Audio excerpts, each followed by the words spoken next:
गेल्या आठवडाभरापासून सातारा जिल्ह्यात मुसळधार पाऊस पडतोय। सगळीकडे पावसानं हाहाकार माजवलाय।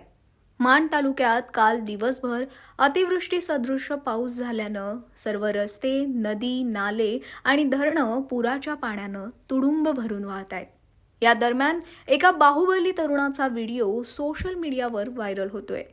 माण तालुक्यातील कुळकजाई येथील विनय घोरपडे या तरुणानं मोटरसायकल खांद्यावर घेऊन शेतातल्या चिखलातून वाट काढत प्रवास केला। हा प्रवास त्यानं किमान अर्धा किलोमीटर पार केला। मोटरसायकल खांद्यावर घेऊन हा प्रवास करणं आणि तेही चिखलातून अशक्यच गोष्ट आहे। मात्र या तरुणाच्या ताकदीचा अंदाज पाहता त्यानं हे सहज करून दाखवलंय। चिखलातून चालणं ही खरी तारेवरची कसरत असताना सुमारे 125 किलो वजनाची मोटरसायकल खांद्यावर घेऊन मुसळधार पावसात त्यानं हा प्रवास केलाय। त्यामुळे सातारा जिल्ह्यात या तरुणाचे व्हिडिओ व्हायरल झालेत। तर व्हिडिओ व्हायरल झाल्यानंतर तो चर्चेचा विषय बनलाय। पण हा तरुण कोणी आर्मीतील जवान नसून तो एक शेतकरी पुत्र आहे।